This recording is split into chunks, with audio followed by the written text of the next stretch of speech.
Hello friends, कैसे हैं आप सब। दोस्तों, धर्मशास्त्रों के अनुसार मुख्य रूप से पौष पुत्रदा एकादशी का व्रत पुत्र प्राप्ति के लिए रखा जाता है। ऐसे में जो लोग निसंतान हैं उनको यह व्रत जरूर करना चाहिए। इस दिन व्रत रखने और पूजा करने से भगवान विष्णु की कृपा प्राप्त होती है। पुत्रदा एकादशी साल में 2 बार आती है, एक पौष माह की शुक्ल पक्ष में और दूसरी सावन माह के शुक्ल पक्ष में। इस साल पौष माह की पुत्रदा एकादशी का व्रत 21 जनवरी दिन रविवार को रखा जाएगा। इस व्रत में जगत के पालनहार श्री हरि विष्णु की पूजा की जाती है। मान्यता है कि पौष पुत्रदा एकादशी व्रत करने से वाजपेयी यज्ञ के बराबर पुण्य फलों की प्राप्ति होती है। धर्मशास्त्रों के अनुसार मुख्य रूप से पौष पुत्रदा एकादशी का व्रत पुत्र प्राप्ति के लिए रखा जाता है। कहा जाता है कि इस दिन व्रत रखने से और पूजा करने से संतान की प्राप्ति तो हमें होती ही है और साथ ही विष्णु भगवान की कृपा भी प्राप्त होती है। तो आइए चलते हैं पौष माह की पुत्रदा एकादशी की तिथि, शुभ मुहूर्त और पूजा विधि के बारे में जानते हैं।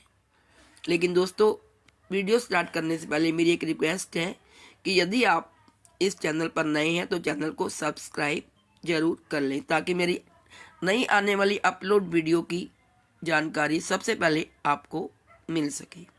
और यदि आपको ये जानकारी अच्छी लगे तो प्लीज़ वीडियो को लाइक करिए और दूसरों को भी शेयर करें। आइए अब जानते हैं पौष पुत्रदा एकादशी की सही तिथि तथा शुभ मुहूर्त।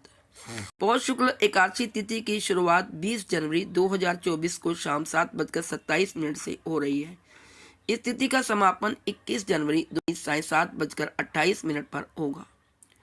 एकादशी का व्रत हमेशा सूर्योदय से प्रारंभ होता है, इसलिए उदय तिथि के अनुसार 21 जनवरी को पौष पुत्रदा एकादशी व्रत रखा जाएगा। आइए अब जानते हैं विष्णु पूजन का समय क्या है। प्रातः 8:34 से दोपहर 12:32 तक विष्णु की पूजा की जा सकती है। और पौष पुत्र एकादशी व्रत पारण का समय है 22 जनवरी प्रातः 7:14 से प्रातः 9:21 तक। आइए जानते हैं पौष पुत्र एकादशी का व्रत कैसे करें और उसकी पूजन विधि। पौष पुत्रदा एकादशी के दिन सुबह उठकर व्रत का संकल्प कर शुद्ध जल से स्नान करें। फिर धूप, दीप, नैवेद्य आदि 16 सामग्री से भगवान विष्णु का पूजन करें और रात्रि के समय दीप दान करें। साथ ही एकादशी की सारी रात भगवान विष्णु का भजन कीर्तन करें और श्री हरि विष्णु से अनजाने में हुई भूल या पाप के लिए क्षमा याचना करें। अगली सुबह स्नान करके पुनः भगवान विष्णु की पूजा करें। ब्राह्मण को भोजन कराने के बाद ही खुद भोजन करना चाहिए। इस दिन दान पुण्य भी जरूर करें। इस दिन आप गरीबों को कंबल दान कर सकते हैं और तिल दान कर सकते हैं और जो भी सर्दियों में मिठाई है उसका दान कर सकते हैं। आइए अब जानते हैं पौष पुत्रदा एकादशी का महत्व क्या है। पौष पुत्रदा एकादशी व्रत को करने से श्री हरि विष्णु के अलावा माँ लक्ष्मी की भी कृपा प्राप्त होती है। धार्मिक मान्यता है कि यदि कोई जातक इस व्रत को विधि पूर्वक करता है तो जल्द ही उसे संतान सुख की प्राप्ति होती है। इसके अलावा लंबे समय से रुके हुए कार्य भी पूर्ण होते हैं। आइए अब जानते हैं पौष पुत्रदा एकादशी की व्रत कथा। द्वापर युग में धर्मराज युधिष्ठिर ने जगत के पालनहार भगवान श्री कृष्ण से पौष पुत्र एकादशी की कथा जानने की इच्छा जताई।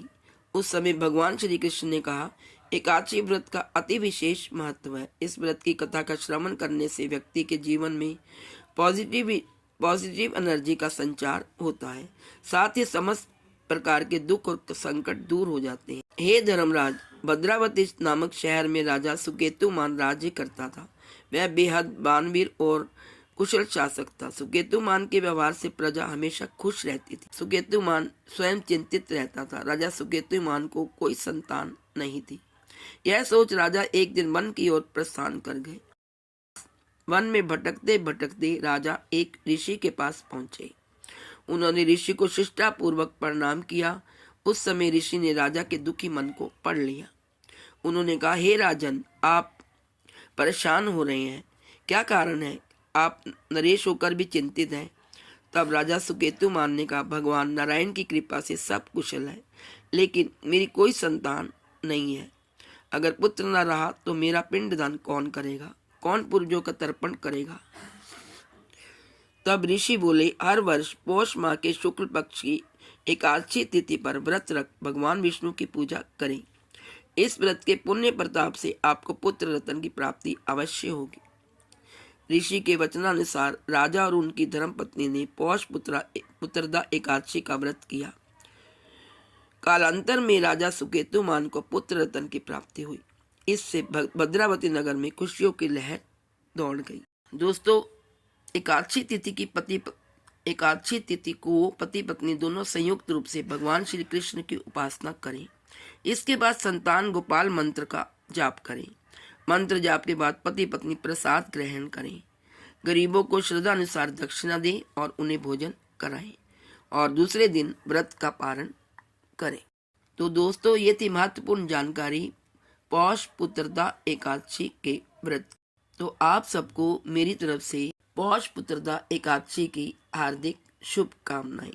यह एकादशी आप सबके जीवन को खुशियों से भर दे और आपके जीवन में सुख समृद्धि लाए।